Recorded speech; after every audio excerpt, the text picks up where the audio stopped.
Welcome, welcome, welcome. This is Games with Grandpa, and my name is Chris. Today, I wanted to go over with you my top 5 mods that I feel are required for every playthrough on Starfield.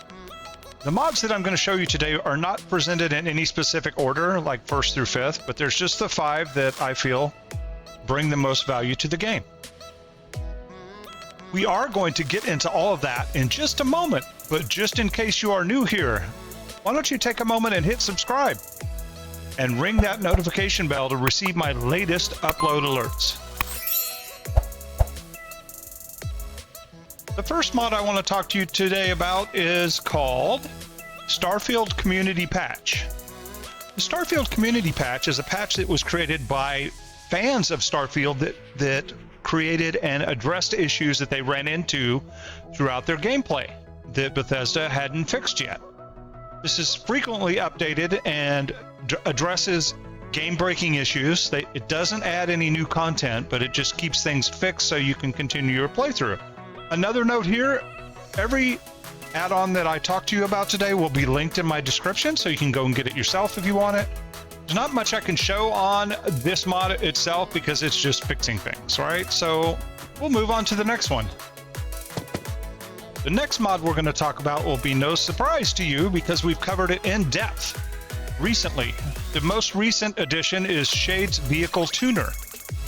This mod allows you to do all sorts of really cool stuff with your new vehicle. So a brief overview of the Shade's Vehicle Tuner. We have a full video on this, so I'm not going to spend a lot of time on it, but I just want to show you a couple things. See, we have our vehicle here. We're in New Atlantis. With the Vehicle Tuner, you get some various options here. As you see on the screen here, we have Vehicle Cargo with R. You have to enable this in your settings, but once it's enabled, you can store things in your vehicle. As you see here, I've got several things that I actually picked up from driving around. Nice. You can set the amount of storage you're allowed to 5,500 or 0. You can disable it if you want. That's one option there. The other one I want to show you, let's see if it works in town, is set up camp. Hit space and see if this works. You've got two options here. You got workbenches and campfire beds. The difference between the two, it appears to me, is the campfire beds has a bed and still has the workbenches. So it's probably better to continue to use campfire beds. Let's just pop that and see what happens. It says setting up camp. Okay. So here you go here. Now just imagine we're out on a planet or something. You know, you can sit here and sleep. You can get your rest back. You got a nice ball to play with there. And then you have the mission boards. Ah, okay, that might be different. So you've got a kitchen and you've got the mission boards, but you don't have the other workbenches. So maybe that's why you would use the workbenches. The mission boards is a really nice addition. This is all the mission boards. Some of these I even forgot about. I don't know that it'll show anything because I've finished basically the game, so there's no missions for Crimson Tide, so there's no missions for Crimson Fleet. Ryzen probably doesn't have any. Let's check. Oh, there you go. Okay, when I tried this last time, it wasn't showing any of them. I thought it was meaning that I was completely done. But if you place this camp without having to go back to Ryzen, you can get these special missions that are more stealthy. So I'm happy to see that. I forgot all about these. I've just been doing the other missions. Let's take a look at United Colonies. Wonder if they've got any. Nope. All right, so let's go back over here and pack up camp. And then I want to put the other one down. Okay, it's packed up now. Now we're going to set up camp. This time we're going to do workbenches. Now, as you see, you've got all your workbenches and the mission boards, but no bed. Well, you've got a weapon workbench, you've got the kitchen, and you've got a spacesuit workbench. So you've got your two primary. So if you were out on a planet, these would make sense to have, right? If you might need to work on your spacesuit, you might need to work on a weapon that you just got, and you might need to cook some food, who knows? And then we've got the mission boards. Really fun addition also with this ball that you can just bounce around. So that is a very quick overview of Shade's Vehicle Tuner. Highly recommend this one. So if you want more information on that, make sure you check out the link of the video below. The next up, we have Iconic Ships. Iconic Ships brings ships from other games into the Starfield universe.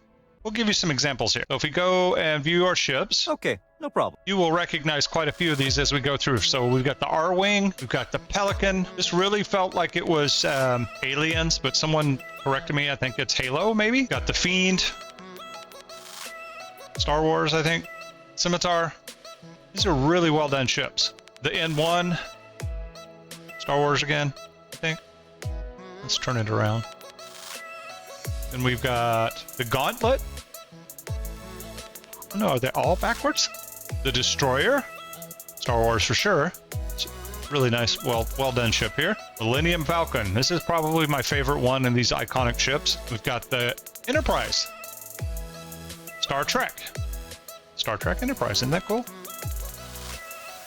Warbird. This is like a Klingon ship. I like the openness in the middle here. Bird of Prey, also from Star Trek. This is one of my daily drivers. Really enjoy this one. The Nighthawk.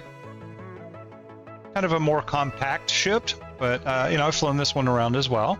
Not bad at all. And that was it. So those are the iconic ships that are included in this pack. Moving right along, revisiting Shade as one of our great mod creators. Deluxe Dynamic Boost Pack. I do have to share that this mod is one of the mods that is a paid mod. It takes 100 coins. Now, if you were like me and bought the expansion when it came out, you got some coins automatically.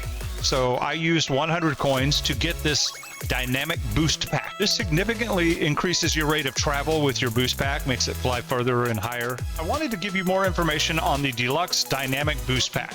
I did share earlier that this is a paid mod for 100 coins. I wanted to show you a little bit more about it. One of the first things you need to do once you buy this is to come in to an industrial bench and build this dynamic boost pack configurator. It costs 1 nickel and 1 copper to create. Once you create that, you drop it on the ground and pick it up to enable the mod. Then, once you've enabled the options, then you'll be able to go into any pack.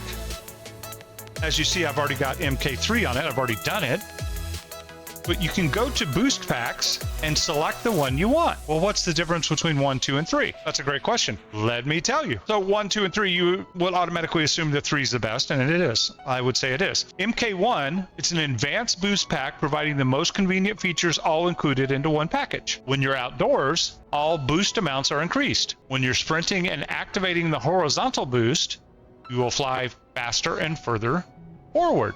When you're moving slowly, or not at all, your vertical boost will be increased for greater climbing. So that's number 1. That's what you want, you can get number 1. You can see what it takes to build this one. You need 1 0 wire, 1 microsecond, 1 0G gimbal, 1 beryllium, and 1 monopropellant.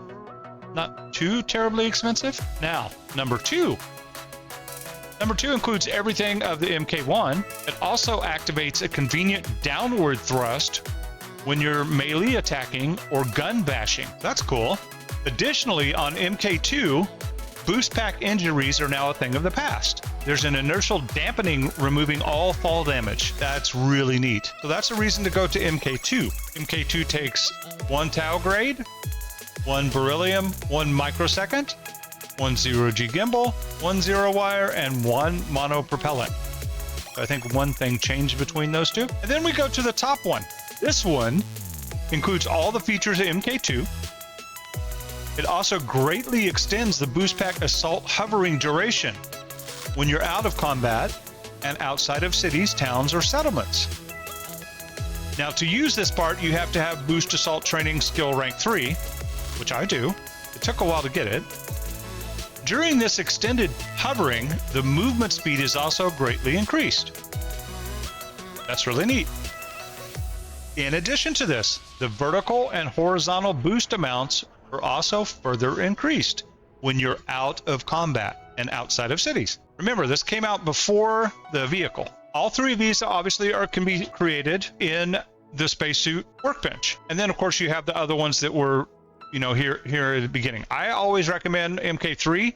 This one requires semi-metal wafer, which is kind of expensive. Tau grade, 1 0 wire 1, microsecond 1, 0G1, beryllium 1, and monopropellant 2. So that one is significantly more expensive, but gives you a great benefit over the other two. So that is the overview of the paid mod Deluxe Dynamic Boost Packs. Highly recommended.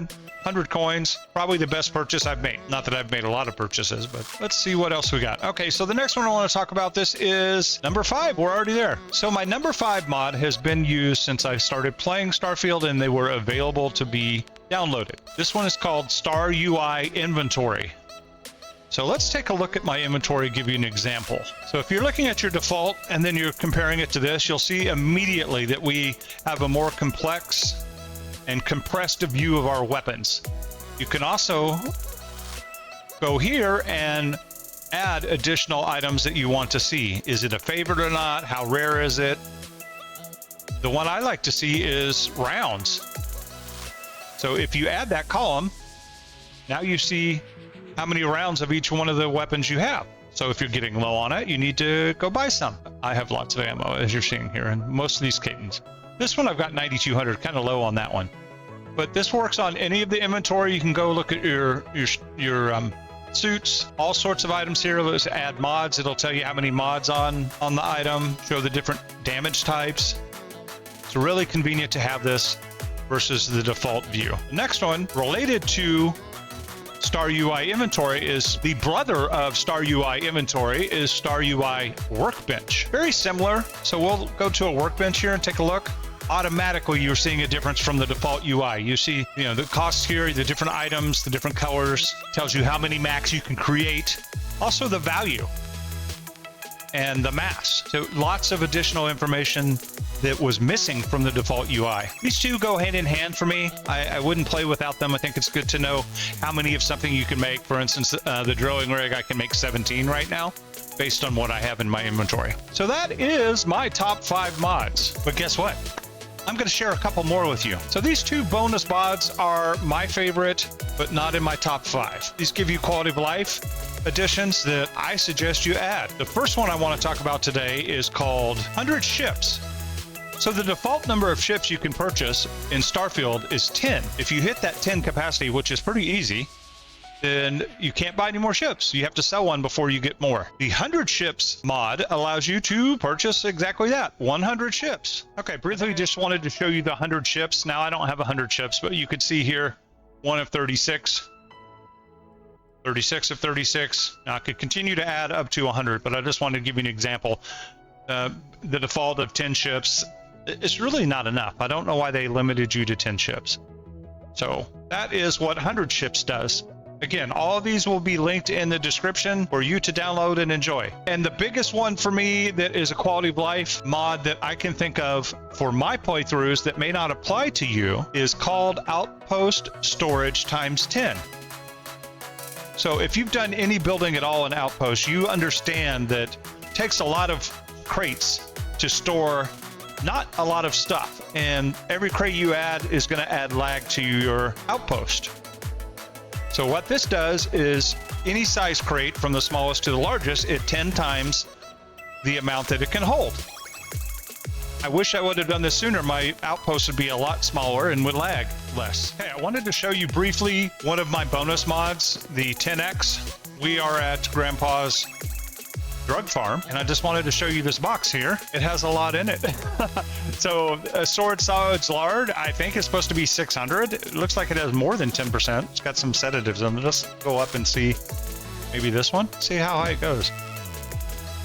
46, 14. Yeah, so that's 10x more than a normal box would hold. So if you think about it, you have to stack 10 of them really to have the same storage capacity as this new mod gives you. So that's why I did it, mostly because I didn't want to lag out. 6,000 argon instead of 600. So huge difference in the layout of your base, how much it costs to build, and the lag potential. So that's just a brief overview of that one. Wanted to show you a real life example of it. So there you go. So that is a recap of my top 5 with 2 bonus mods for you. Thank you again for watching. If you enjoyed this content, please do me the huge favor of dropping a like on the video, maybe leaving me some comments. What are your favorite mods? What mod should I show next? Who knows? Maybe we'll get to it soon. We are just 2 weeks away from Shattered Space. I am so ready. Enjoy the rest of your day. Thank you for watching and have a great day. Bye.